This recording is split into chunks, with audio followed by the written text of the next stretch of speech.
Hello guys, hope you're doing good. This is TJ and you're listening to Beyond the Ring podcast.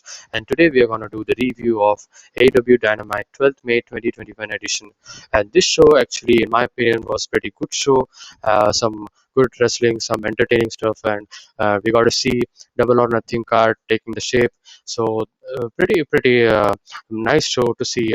Some good matches were there. So without any further ado, let's get into the discussion. Actually started off with a bang with John Moxley versus Yuji Nagata for the IWGP US Heavyweight Championship. Actually I had so much expectation for this match.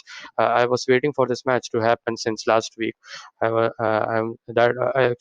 like the style of Yuji Nagata, his excitement, his aura, and he's very different to see than other wrestlers we see. Now, and the style is very different from what we see right now in many matches or many wrestlers. So coming to the match, lots of history here because Yuji Nagata is in US soil or territory after 23 years, and he last wrestled in 1997 with Ultimo Dragon against Ultimo Dragon, and I had seen that match. That was a pretty good match. They had some great matches back in the time, and when I remember that WCW days, I actually had a fun fact to say that I actually remembers Bobby Heenan. He comes to my mind because he used to make a misspelling error every time he says UG as Yogi. So then Tony says that it's UG Bobby, so that's a fun fact I remember. Rest in peace, legend. So, anyways, let's get into the match. Yuji makes his entrance, and we got to know that this match will be conducted in NJPW rules, 60-minute time limit, and so getting into the match. We had some stiff strikes. Actually, I almost forgot one thing that Moxley has its music changed actually. So this was a pretty okay music. I saw that people saying that this doesn't fit him well, for my liking, it was actually pretty okay. For my first impression, I was actually pretty bored of his first music, that unscripted violence. It was kind of repetitive. So nice to see some changes. If you don't know, this is also the theme of a legend wrestler, God of Deathmatch, Atsushi Onita. So fans were telling that actually I heard the discussion that they actually disrespected because Atsushi, because they shouldn't have been using the using this team. So I don't have, I don't think about like that. I have mixed feelings actually, but I do actually tell you that AW, why they are, I don't know why they are using a history of wrestler in any other organizations. If they had done their history, if you can, sometimes it's good to play out in the storyline or to play out in the matches. Sometimes it's good, but you should not every time. You should create your own brand. Sometimes you should create. That's the main focus you will have to do, to stand out from other wrestling companies. So I do agree somewhat. But people are saying that you should have not use the theme of. But anyways, it is what it is. So let us get into the match. So this match actually started with. So this match actually was contested in New Japan rules, 60-minute, 20-second countdown.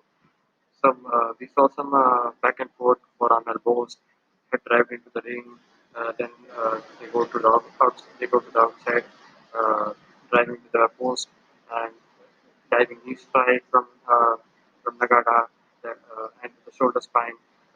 If you want to watch a fundamental wrestling match, you should really watch this match because, as I said in the beginning, that Yuji Nakata is so well fundamentally sound uh, in wrestling. If you want to learn the basics of wrestling, you should see this. You should see this match, and you should see this guy because he actually wrestles in a slow-paced match, but he tells a story and he uses his own methods. He uses his own kind of rules, and that's a pretty good change of style because when we see style of wrestling, we have seen athleticism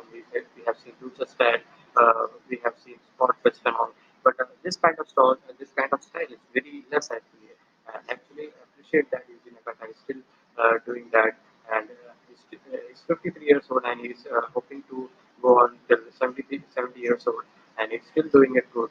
Uh, uh, hats off to his passion actually. Then, so getting into the match, Moxley actually kind of started to capitalize with some hard close line in the corner and a kick and then an elbow drag. Uh, and then we get to see the uh, lands. Then we get to see Romero, New Japan strong wrestler, and then we have New Japan wrestler actually, and then we saw Lance Archer, and I thought that after this they may be the new contenders for the IWGP US champion. I think so. So as I said, this was a slow, calm match.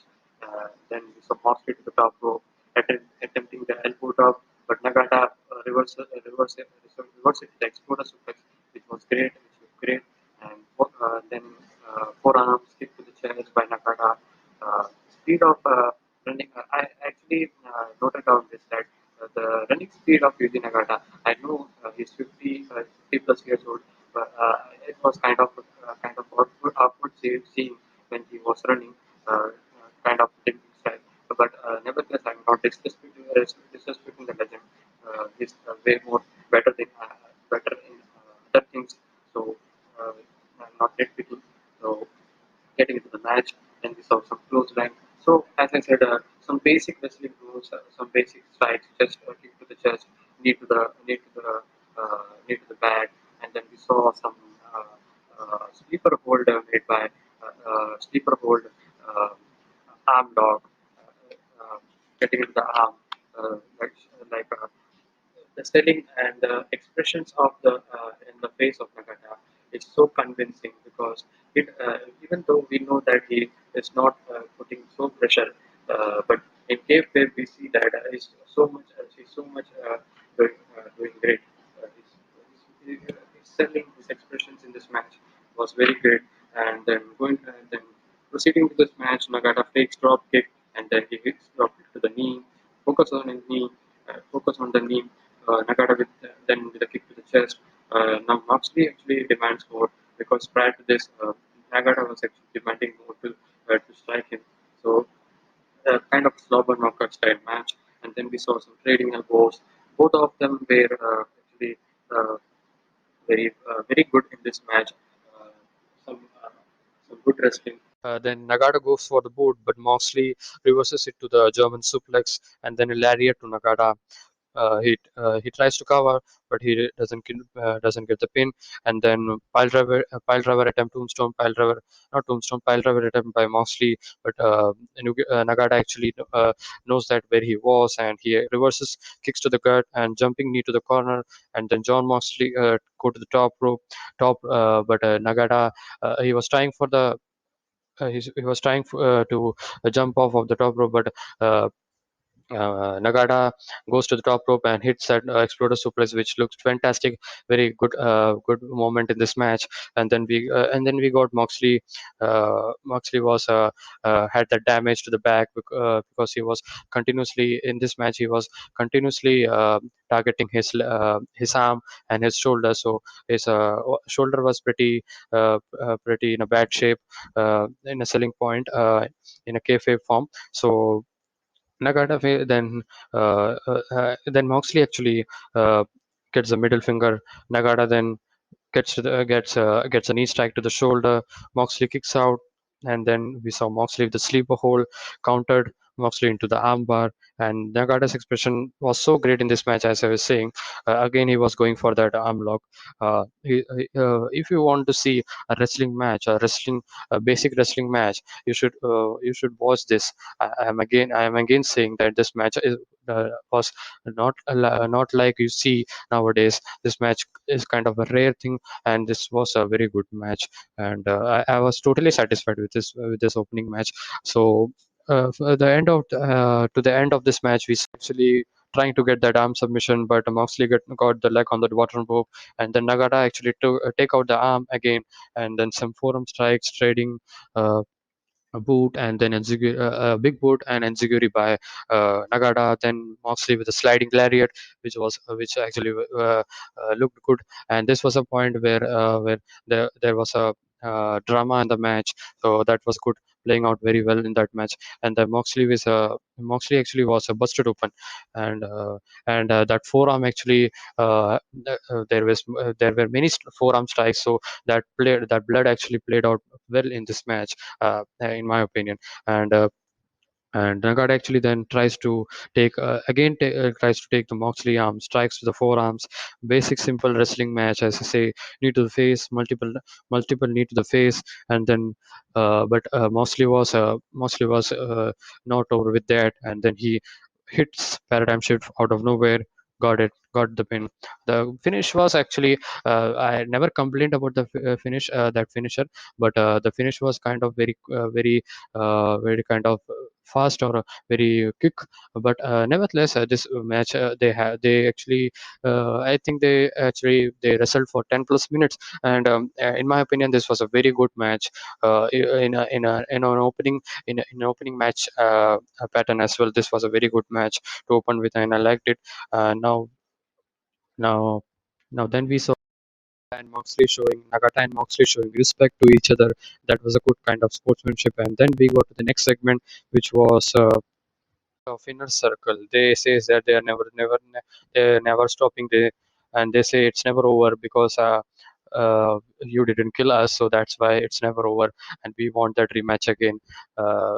The whole point of this segment and this segment was actually very great. Otis actually looked very well, very good in that promo. This was very fiery, angry promo, and and he and they challenges it they challenge it again. And they say if they don't give them rematch, they will change the title of tonight's coronation of Pinnacle, which was going to take place later in the night, to the funeral of Pinnacle. And it was a very good promo. I don't have any problem with that. Great segment. And then we also got to listen from the commentators. Actually, Tony Schiavone saying that Jericho has a dislocated elbow, and I actually think that Jericho is going to be out for some times because of how they were telling. So then we saw Cody Rhodes segment. This segment, man, it was so long. This segment, I mean, was average. I would say not very great. It was just there. Kind of, if it was kind of short, I would have. Uh, it would have justified that. And the story of this segment, that he's proud. He says he's proud to be an American, and Anthony Gogo is not like that. He doesn't respect America, he says, and he says the culture which gives him the culture and the business where he lives in, and where which gives him the food and the money. He's not respecting that. So this was all kind of a kind of a promo, like uh, political propaganda. So if you listen exploding sound. Sorry for that. I don't know where that came from. So getting into the promo, he explains the good things in America, and then he says that also another story where a 16-year-old man, where he's from Pakistan, he enriches and cultivates. So he was kind of saying that overall, long story short, he says that Ogogo was not respecting the America's tradition and culture. He doesn't respect the America where he lives. And so that was a point. I'm not interested in this match so much. He finally challenges Ogogo for the match at AEW Double or Nothing. uh, Cody actually puts on some good matches. He tells his storytelling in the match is very good. Maybe they will be getting a very good match, a good match. But I'm not into that. I'm not into Anthony Ogogo's character and all. And this feud with a factory, actually, that heel turn actually pretty good, and the QT Marshall match last week was very good.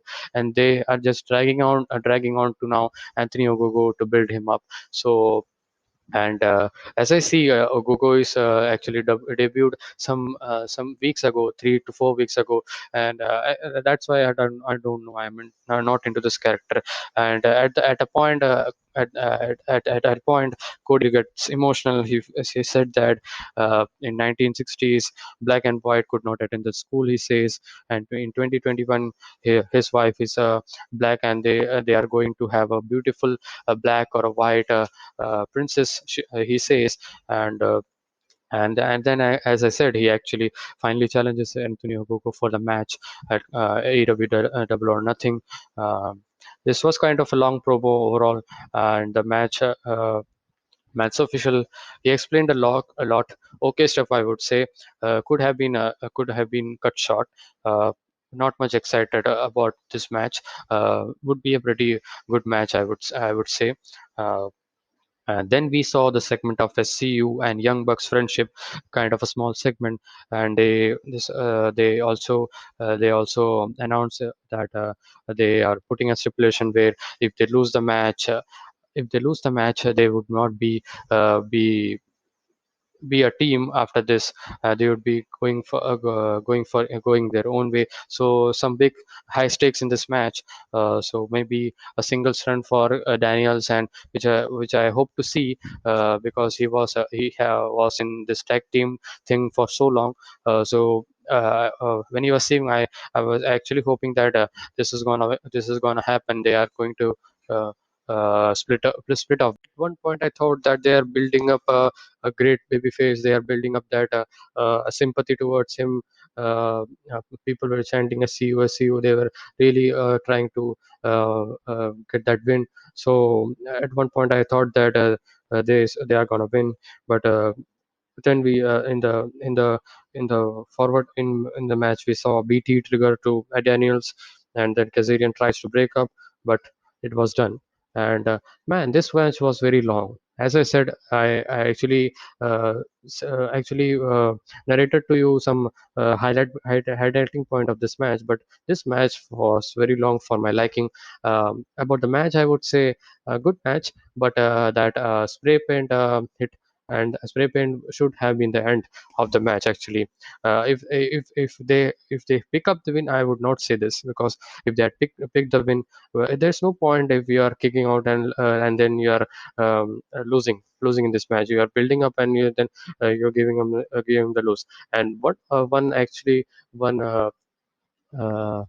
one complaint I would like to say is they actually had a number one contendership for the tag team champions last week, and then they actually defeats it was a four-man elimination tag team match, so they defeat three of them. So say they are the baby face and all, and then they come to next week, they come for the tag team championship. The wrestling one over says that they should win the title. I guess that should have been the story. I mean, you can break up in the forward, but this was not the time. This was not the kind of the storyline that they should have been gone to break up. I don't think so. If they had lost clean, and that would have been, if they had no stipulation like this, that would have been okay. But like, they are building up. They have defeated three of the best tag teams, ranked tag teams, and then they are losing. So there's no point. I don't know what's next for Young Bucks. And actually, forward to the show, we saw that it's John Moxley and Eddie Kingston, and they are a very good team, but I don't think they are going to win the tag team championship. Maybe they will. I don't think so. And my best liking. I mean, the best run for that AEW Tag Team Championship was given by FTR, and I would like to see that belt go to FTR, and that would also makes now very sense, because they are in the faction, and that's very good, because they are one of my favorite tag teams in AEW Tag Team division. So that was my view, man. They didn't have to build this up, and they are losing, and they are splitting up the team. But into the positive side, we see that we're gonna get a singles run of Frankie Kazarian and Christopher Daniels. So that's good for Frankie and Christopher Daniels, especially because of his age and all. So that's good. Overall, this match was pretty okay, I would say. If it had been not longer, I would have say a very good match. but it was not the case. And then Kazarian and Daniels kick out, and then before the AEW World Championship Eliminator match, we saw a backstage interview. Christian Cage, he says that he's doing nothing. I mean, he had made his debut long weeks ago, and he's not he's just preparing for that storyline, just preparing, just teasing and teasing out. I don't know why he's not inserted in the storyline. He had some good matches. They should push him actually. Maybe not for the title, I would say, or not, but they should have some good rivalry for him because it's not at the it's not the prime, or he's actually at the peak. So you should focus on that. So you should not waste Christian's talent. Like he's very good in that ring. So he says that he's ready for anyone from the team Taz, because previous week team Taz actually mocked that his finisher, his technique of wrestling is not good. Uh, and he also announces that he's in the Casino Battle Royal, which is happening on Double or Nothing. So then he was saying that he would win the whole thing, and he would challenge for the uh, AEW AEW World Championship. Then we saw Matt Saddle coming up, and he also announces that he's in the Casino Royal. And Christian reminds him that it's good, but he says that he reminds him the moment that he fell down, because last year Double or Nothing was the debut of Matt Saddle, and he actually was trying to moonsault. If you remember, he actually fell down. Man, it was a nasty fall. Glad he was not injured that time. So he says, funny, but before you go to face Team Taz, let's get our business cleared. He says. So next week it is Christian versus Matt Seidel. Will be good, I think. So they have a contrasting style of would be a good matchup. So then we go to the third matchup, World Championship Eliminator, number one contendership, Pac versus Orange Cassidy. They are number one and number two. But in my opinion, I would say that uh, Cassidy is not a world championship material. In no way I am not insulting Cassidy or like that, but he is not right now a world championship material. I will say that push him into the good some good storyline, and make him some like worthy contender for the championship, or and make him some people to believe he's a baby face. But he looks like a very dumb baby face. He's very lazy. I like I know his gimmick what it is, but that's not good for an AEW World Championship. And I'm glad that I'm actually glad that it doesn't win. Actually, this match was dud, because what they announced didn't know what they were doing, because past week actually Tony Khan was saying WWE actually announces something, and they did not would not put over matches. They have a bad DQ disqualification, or and then Tony Khan is saying this. They have been hyping it as one of the important matches of this week's, and they are I mean, this match was had so much dead air. So let's get into the match. Cassidy takes off his sunglasses and puts on Pac. He started doing the usual stuff, but Pac has none of it. Obviously, Pac takes his sunglasses, he crushes it by his hand, and Cassidy go keep his hand in the pocket for some show off. But Pac tries to hit the clothesline. Then Pac hits beach break out of nowhere, but doesn't get the pin. And I don't know why I don't see Pac as a AEW champion, the champion conductor. I don't as I said, I want to see him as in an AEW champion in future, but not right now. So he's not prepared for that, at least for now. Uh, and then we saw.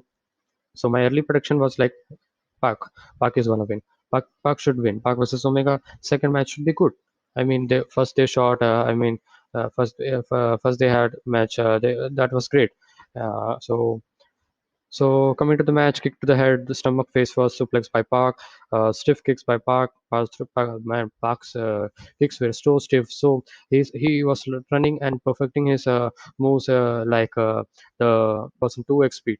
So that's the kind of speed he has, and he looks good, very man. He looks good. Um, he's in a very good shape. And so Park throws him to the barricade then twice. So slow start, and then we saw commercials. So he was a kind of this in start. This was kind of a slow match. So that took very much dead air in the match. Dead air in the match. There was lots of moments like they were just standing. Orange Cassidy was like selling like hell. So he was not getting any offense. And then we saw another one. This guy's and this guy another one back to the head strike. So far he's destroying Cassidy. Park was going for finisher, that black arrow, but Cassidy moves on. Another try, another corner. Cassidy comes under the rope, and he just and he's not he said, I'm you can't get in my heart, he says. He shows off the thumb. I'm not afraid of, I'm not intimidated by you, trying to get into backside, but doesn't get that. But Buck with a Liger bomb, and that was a brutal Liger bomb, and that actually injured him actually. After that, he was just laying on to the corner, and he was like dead. He was not moving at all. And I also thought that I thought that this was a kind of a selling of a match or something. But then this match already was so boring. I was like, when it would end, because what they said was not didn't happen actually. The match itself began with a very slow pace, and I mean, even though they are saying that the AW All Elite Wrestling would be focusing on ranking system, but sometimes it's so off that the storyline doesn't make sense. They had no storyline going. Park versus Orange Cassidy. They are out of nowhere. Like Park is heel, Orange is a dumb baby face. Who likes to see a dumb like baby face? He's good in the ring, I would say, but I was literally not liking to be this number, liking to this match. I was hoping that Park would hit that black arrow and get that win. So already boring match. Then we saw some entertainment stuff because Don Callis comes out and he says that, "Are you trying to work out for an hour?" And seriously says, Kenny Omega doesn't have that much time to see get it over with." And Callis, Pac actually tries to hit Callis, but Omega comes from the back and hit Pac with the title. And I was like, "Oh, are they doing what was not thinking?" I was like, if Orange Cassidy would win, that would be very shocking. I don't want that. But Orange Cassidy was laying like a dead person, and Park was hit by the belt onto the back of the head. So he also laying down. They count out 10 count, and Kankale says that he has no challenger for AEW or nothing. And this match actually, as I said, they after the end of the match, they actually made a joke out of Park. Actually, he's the number one ranked wrestler, and you are doing uh, with that wrestler. Like you should not do that. If he is the number one contender actually announced, so that makes sense. But this is the match, and he should attack, but this was not the time to attack. But if he had attacked and Orange Cassidy took the advantage and get that win, that would have been that would make sense. Even though I would not have to, I would not like to see that result at all. But I don't know, man. This was kind of very bad. So, what they advertised was not they gave. But then Tony Schiavone says, I actually got a message from Tony Khan there, and he says that this would be a triple threat match at AEW Double or Nothing. I mean, fans are saying that this is the first AEW triple threat match, so I'm glad they are doing it. So much long time they are doing singles match, so that's good. I mean, there are some positives and negatives, but this is a kind of one of a positive. But I don't know, man. I am not into this triple threat match. I think that Kenny Omega would certainly be retaining the championship. I don't know why. I don't think so. Park would win that championship because Park has not been getting that many, not that getting. He's been he's good entering and all, but he's not at that forefront like Hangman Adam Page, or as we see Chris Jericho or the MJF. They are in the top tier of AW, and that's when sometimes the ranking system don't work, and that's what then WWE makes sense. So you should note that as well, because this is a professional wrestling. This is a planned or a predetermined thing. So to make things interesting, you should sometimes that ranking system or that uh, ranking system, I say, would not make sense, and that's the error that they made, and this was bad. So next we got then actually had saw that John Moxley and Eddie Kingston actually uh, destroys their locker room, and then after this match, Pac versus uh, Orange Cassidy, we saw LED is pissed off for destroying their locker room, and then we got finally they challenging by Young Bucks that Moxley vs Kingston versus Young Bucks. If you're not doing anything at Double or Nothing, we better clear it that at Double or Nothing. So AEW World Tag Team Championship, Moxley and Kingston versus Young Bucks. My thoughts. I mean, should be a good match. Maybe a title range. I don't know, but they are a good team, but not a very excellent team. I would say like FTR or something. Uh, a really good team, I would say. Uh, let's see let's see tag team matches are good in AEW, so they does it well. So let's see. Not very much excited, but actually yeah, like yeah, okay. It should be enjoyment match.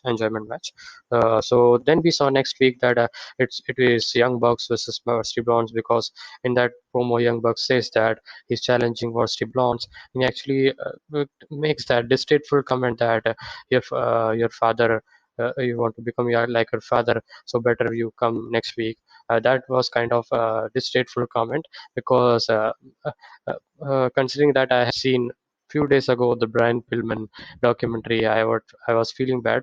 That's what I felt.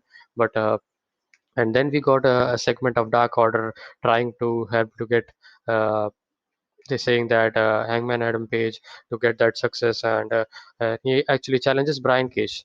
Hangman Adam Page cuts a promo and he challenges Brian Cage for a match. They're making him, the Dark Order is making him look like you're smart and you're God. You can do it, like motivation type thing, and they are making him like a very you are very good, you are very cool, like you are the favorite, like very surprising manner. So don't know what's going on. He is a kind of converting into a Dark Order member, or a kind of head of Dark Order, because Brody Lee is passed away. So uh, remembering Brody Lee, rest in peace, bro. And then we saw coronation ceremony of the Pinnacle, and this was one of the highlight point of this show. This was so fantastic, man. So let's begin what all they did. This should be good. When I wrote this, I was like, this should be good, I guess. And that's and they also fucking sorry for the bad words.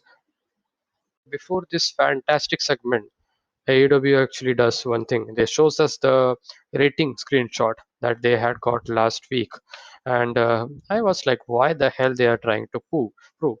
Because NXT is not in their night. This is the thing I don't like about AEW, because why are they bragging about everything? Because they are not they are behaving like they are the number one. They have even though they are not, I would say I am not in any way the hater of AW or NXT. I support pro wrestling. I support both brands. I like both the shows. As you see my review and all, like both the show. I don't compare that much. I don't compare the show, and now we cannot compare because they are on both nights. But I don't know why the hell they are bragging about every moment. They were the top number one spot in the cable TV. If it was like if it was like every week from the start, like 2019 or something, that should be another story, I guess. That should have been something kind of record, like WCW, like 83 weeks or something record. But that's not that, because you are sometimes they have they sometimes they are pretty good show, sometimes they are a good show, sometimes they have excellent show. Yeah. So why, I don't know why what are they thinking, like they are the only wrestling promotion they think who put good on good stuffs. They are trying to make us digest that. I don't understand. So anyways, let's get into the segment. This was a small kind of rant I did, sorry. uh, Need to tell, that's why. And then we get to the fantastic segment of coronation of the Pinnacle. JF says, "Cut the music." He did what said. He also says that he's a goat. Some nice words for the Pinnacle, and then we saw this man is gold man. Whenever he speaks, whatever he says, that is fantastic. He's gold man. He's gold. He's gold in that stick. He's time and time proving again and again. MJF actually states that Spears, as a Canadian god, he says MJF asks he would like to see a rematch. If you would ask the fans actually if you would like to see the rematch, and they say yes, yes, yes, and MJF just says no, man, you're not getting that. The answer is no. And then we saw a fantastic promo by Tully as well, Tully Blanchard. And when I saw Tully cutting promo, man, this person is like cutting promo like he's in 30s or 40s, or if he's in the prime, he's cutting. His sound is like nowhere, no way like he looks. Actually, he's speaking like he's cutting the promo like he's a young guy like MJF or something, like Chris Jericho or something. That's what, man. That's what he cut a promo like fantastic. He had that emotion. Uh, that fierce kind of behavior. Uh, he says that whatever he is saying is right actually, because they actually submitted, so it's all over. A submission is a submission, and you have quit, so no rematch for them. They quit indeed, and then Tully actually gifts an expensive watch to all of them, and then we saw a honking sound uh, coming up, and they are trying to disturb them. That great moment, they are trying to, who the hell, MJF says, who the hell is doing this? Who the hell are trying to ruin our moment? And Hager and Guevara and Ortiz were on the kind of a tow truck, which we have seen in WWF days, where Steve Austin and has done that, and Kurt Angle has also done that. And I was kind of thinking that they are kind of going to do that stuff like what they did, and it's going to be fun. So, but then also I was not confirmed whether. And then we saw Jericho in the back, Jericho coming up, and they say it's interesting because. Uh, uh, like he asked actually, Chris Jericho actually asked that if you would give a rematch straight, you say if you would give a rematch, and he says no. Again he asks, and then he says no, and he confirms it again for a good measure, and he say, and oh, that means no. And now I know where it is going, and they are gonna spray that they actually had that they had shown that uh, blowing uh, pipe where they are gonna spray that. And I thought that was water. Some people are saying that it was champagne or something, but that was a good moment. MJF was falling. MJ falling was very funny. uh, a lot of fun, even though they copied WWF style, but they did it great actually. They have the moment. So lots of WWE copy there, because we have seen two things.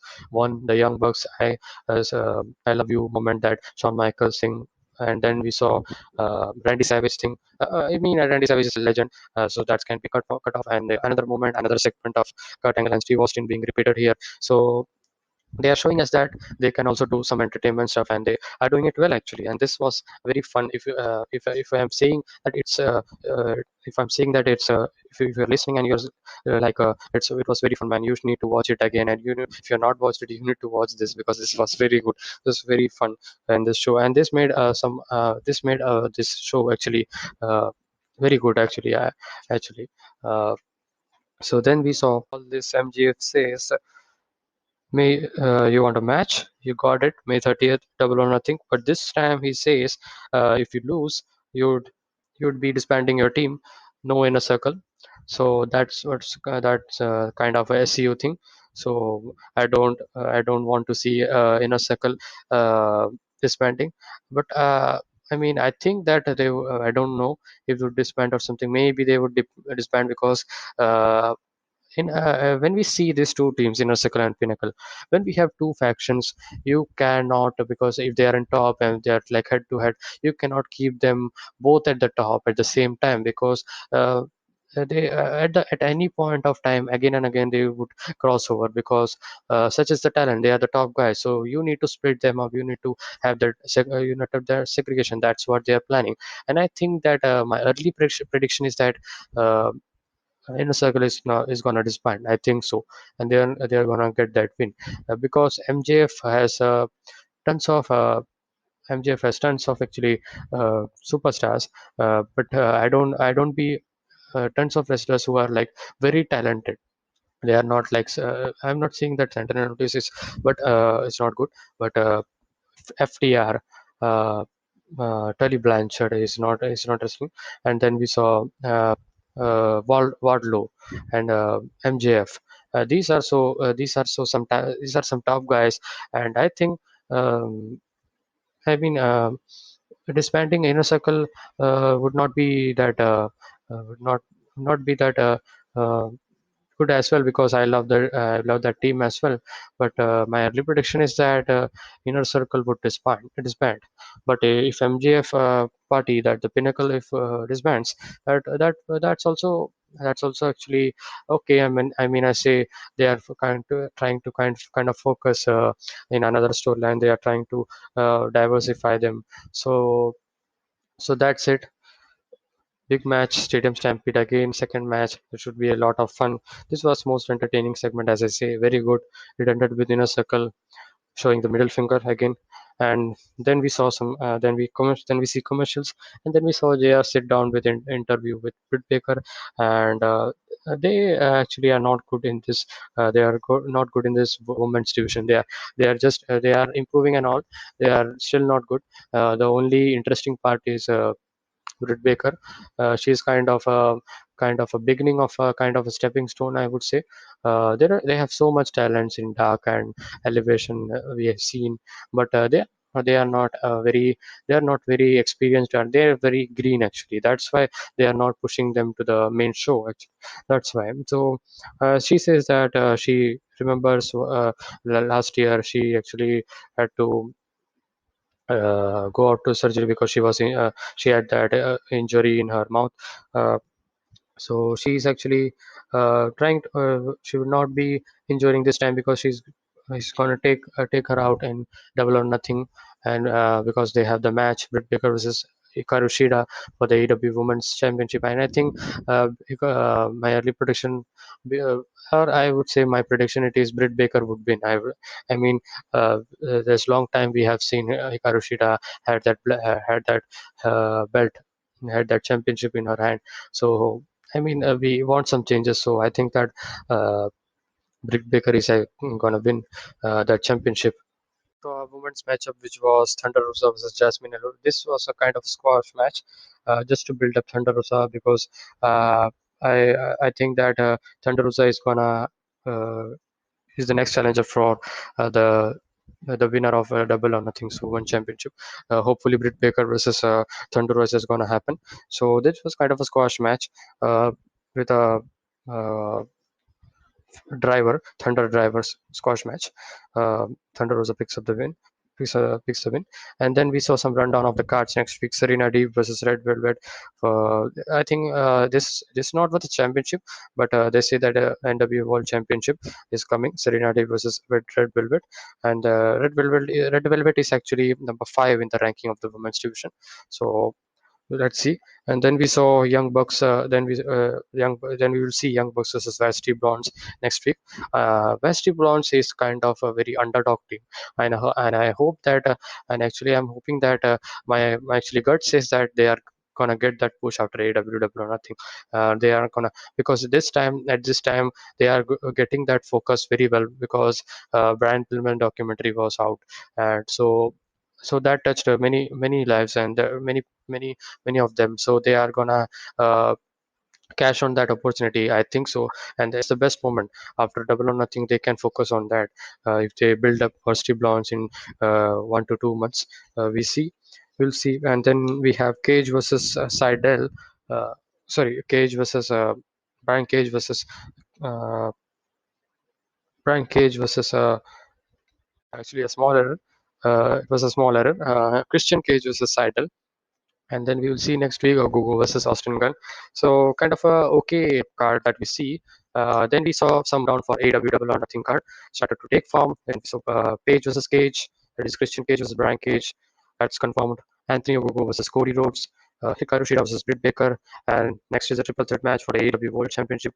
Pac versus Omega versus Cassidy. These are the four matches that's being so far confirmed for Double or Nothing. And that's a kind of a pretty good card, I would say. Some good matches would be there. Page versus Cage could be a good triple threat match, even though I'm not into that thing. Uh, but it should be good, I think. So pretty good. Next week is also a pretty okay card I see. So maybe some things they would be announcing, like Kenny Omega or a tag team championship scenario or something. We will see. So then we saw Jade Cargill saying that some kind of a small segment. Tony Schiavone says asking that she wants to. Mark Sterling actually in the AEW tag actually tried to become her demands to become her manager, but she wants none of it. She wants no one. Just there, it was just to time fill time. So this was the moment where they just filling the time, and finally we got to the main event: Darby Allin versus Miro. Darby Allin with Sting for the TNT Championship. Going into the match, lots in focus because remember that Darby Allin was attacked by Ethan Page and Scorpio Sky last week, so that was going to play a factor. But in the opening, in the actually the hype segment, that video package, we saw Darby Allin is not focusing about that. He was asked about how's your pain. He says that he doesn't have the time to think about do you have to think about any pain? If you have pain, you did you think about that? If you like if you forgot that pain goes away, na? That that's the thing there.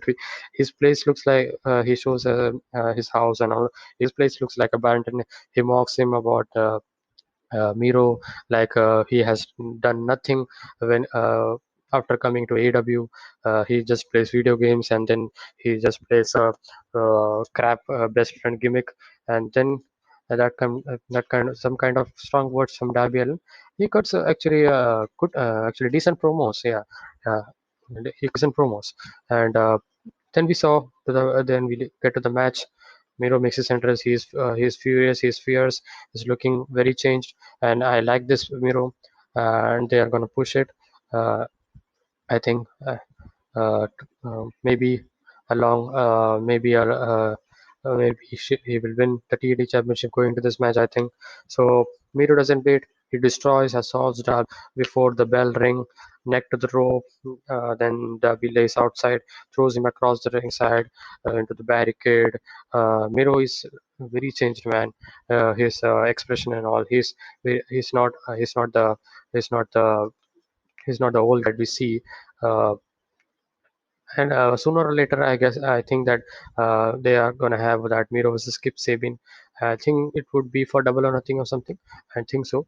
He looks good in this character, and then we get to the match. He sends into the rings post, so it was dominated by Miro. Darby Allin was just kind of being destroyed, and he was being ragdolled by Miro. Exploded over the barricade, back into the ring. Then we see Miro wants to Miro wants to finish. Ref asks that can ring the bell. He says and ring the bell actually got wrong. Actually got wrong, and it's actually surprising that I didn't notice that it wasn't even started. That this never started, but he destroyed him. And Darby and Miro, Darby is waiting to hit that kick to the face. He hits that, and I was like, it's over, uh, because that story was playing out last week's attack and all. So, but Darby kicks out, and then we saw a normal matchup. Miro thinks he won the match, but Darby shotgun drop kicks. Miro ain't moving any much with that drop kick and drop kick, and Miro hits the post. Uh, and then we saw Topi Suicida from Darby to Miro, and then we saw a coffin drop attempt, but Miro caught him, German suplex to the outside. Sting again get attacked by Scorpio Sky and Ethan Page. Why are they attacking him? I don't know. What are they kind of trying to prove to attack this 50-year-old man? He was just standing there. He doesn't do nothing. He doesn't do anything. Why are they? I was like, why is he attacking? Are they building towards a tag team match? I think so. Maybe we would see because it's a biggest pay-per-view of their some one of the biggest pay-per-view of their uh, brand. So I think that maybe Sting versus Darby Allin, Ethan Page, and because uh, going forward it looks like that. So they just got escape. Back in the ring we go. Darby is trying to stop Miro. Lot of dead air was there in this match. That's uh, uh, actually made this match kind of bad. I would say kind of not interesting or very exciting. Uh, and then we saw elbow drop, kick to the face, and they also us Tony Schiavone actually also state that he's being champion as 186 days, so close to 6 months or so. And but get to the match, gut slam by Miro, bringing the pain, humiliating him as much as possible. Sleeper hold by Darby from out of nowhere, but he makes to the rope. Miro makes to the rope. Outside shot to the face, gouging, and sleeper hold. But Miro escapes that and he slams into that concrete wall outside that AEW banner wall. And Davi was trying to really restrict the breathing because he was holding the nose of Miro, and that was good strategy. And that story actually played out very well. It was kind of uh, trying to get that some opening and kind of taking that strategy out of his books to try him keep him down. And then we saw he dragged down actually say this match was kind of dragged down. They were dragging out this match. Miro targets the shoulder, then multiple strikes to shoulders. He's just enjoying destroying this guy. And Sting had that fist to the friend his friend Sting. And this was also a great addition to the story. It's like man, I'm in trouble. But Sting says, you got this, man." He nods it. Shot to the face by Darby, and from this point, the match was kind of looking good because Darby had some offense. Miro was uh, kind of not getting so much offense from Darby because Darby's speed and athleticism was kind of was trying to control Miro. And then we saw shot to the face by Darby. Miro pushes his kicks to take out his knee, up and over stunner, but roll over, no pin. Match got the pace actually in this point, as I said. Against stunner, that works well. That actually the drama actually looked well after in this point. Darby looks disturbed because he's not getting that pin. He covers because he goes for the pin after that second stunner, up and over stunner, but he actually remembers that he should hit that coffin drop, but that was his biggest mistake because he caught in the waist lock. Miro tries to release suplex, but he reverses onto the knee by Darby, and Miro charges Darby roll up, no pin. And then we saw code red attempt, and then we saw Darby attempting to stretch his arm, but he transition Miro actually transitions him to the waist lock because there was so much strength advantage for Miro, and that was kind of very a very bad negative point for Darby in this match because it was kind of a David versus Goliath match. He was very strong. Than Darby, so that played out well. So then he waistlocks Miro, Darby waistlocks him, stretches him, and then he passes out. That was kind of it. Stretches the arm, and then he passed out. New champion. Sting's face tell the story, man. He was like, man, you tried, but you didn't get it. Like overall I would say this match was pretty good, I would say, because at the start it was the match I was liking, but later on the match I liked this match.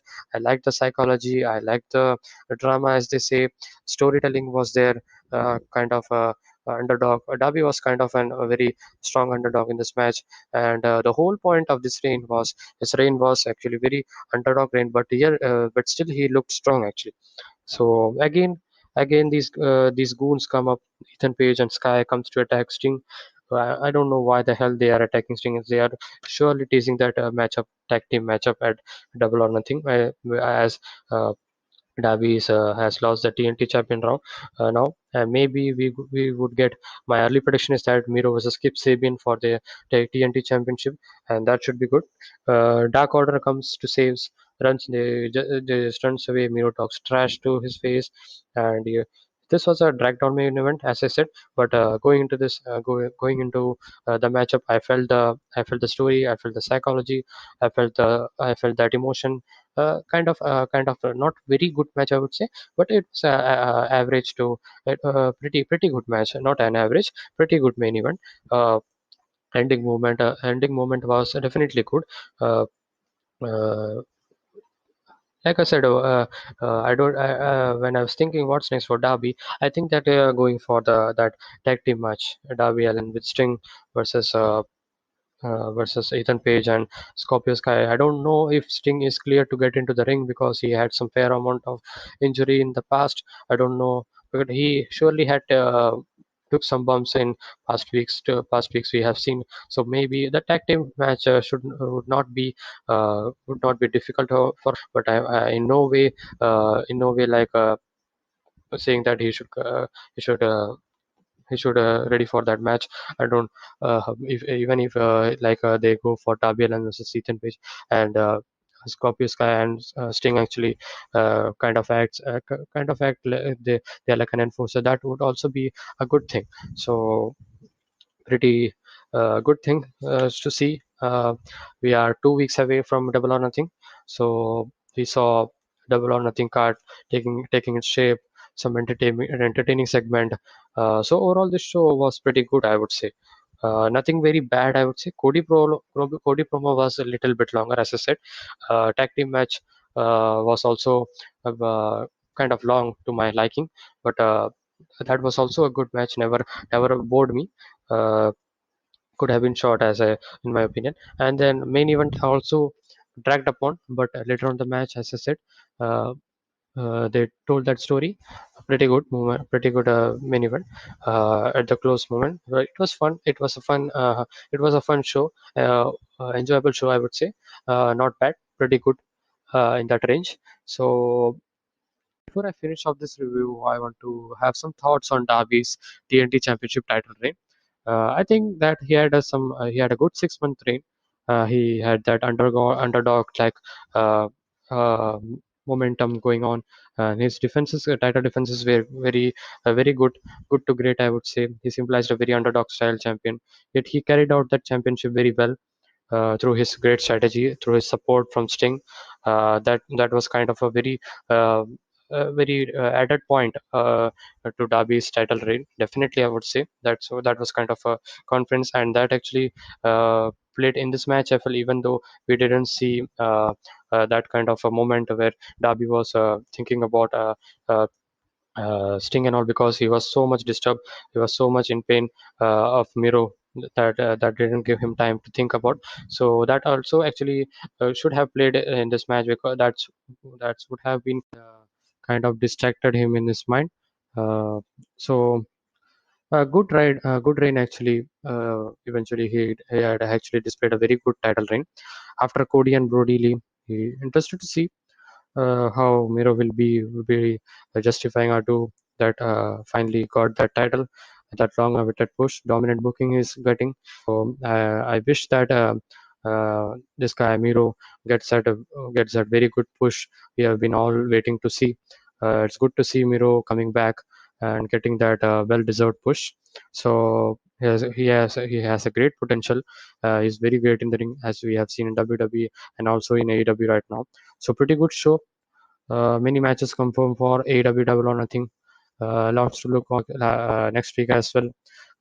Good card for next week as well. So this was a pretty good show, as I said. So I finished it off. Would have been the thing. Uh, that could have been played out in the minds of Darby. So very good title reign after Cody and Brody Lee. Interested to see how Miro would do that with the title. Finally, he's got that dominant booking. This guy actually can hold onto even a longer title reign than Darby Allin. I think so. His booking is very strong. I think he would be a very great champion. He's a very good. He had a very great potential. He has a great in-ring skill, as we have seen in WWE, and also we are seeing in AEW right now some good title defenses we could see in the weeks to come if he lays out the open challenge or something. I don't think so, because he's the heel. I don't think so he would be putting those. So actually, first heel AW champion. Before that, we have Brody Lee, but Brody Lee did actually somewhat did that. Uh, uh, that open championship. So maybe I don't know, face or heel. Irrespective of that, there's a rule or something AW that TNT championship should be defended. Maybe it would be nice for us for to see the TNT championship defended every week. So that would also cement that title reign and that title importance as well. So good show, man. You could check out this show. Very good show. So pretty good show. Many matches also come from for AW Double or Nothing. So card looks actually kind of good till now. So next week we also have some good matchups like Steve launches the Young Bucks and Christian Cage versus Brian Cage. So that Christian Cage versus Matt Seidel. Sorry. So that's it, man. Uh, Hit the like, share, subscribe button, all that good stuff. Kindly subscribe to my channel for more wrestling content like this. And actually, I'm planning to cover more wrestling content, and I'm going to introduce some new stuffs. So new content. So new content is coming in a week. In a week, I'm planning to do that. I'm actually very busy right now, uh, getting sorted out some work. So maybe at the end of this week or next week, you could see some great contents coming. So please be sure to like, share, subscribe, all that good stuff, and hit that notification bell icon as well, because that would quickly respond to get to the video and my review. So that's it, man. Be safe, be energetic, and I will see you guys in the next one. Peace.